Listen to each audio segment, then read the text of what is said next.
ยากงานหรือว่าเป็นจังใดก็บอกแน่คนที่อยู่ตรงนี้มันอ่อนแอคือไปมิดคักแท้หรือใจแปลเปลี่ยนไปแล้วบอกกับคนที่มันคิดหอดมันคือไตทั่วอยู่ในหัวมันมี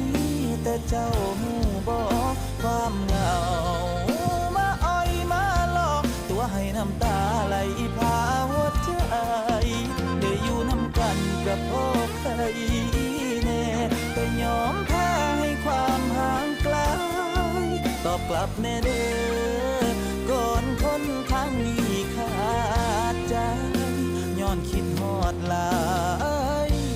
ลีตอบกลับแน่เด้อก่อนคนทางนี้ขาดใจย้อนคิดฮอดหลาย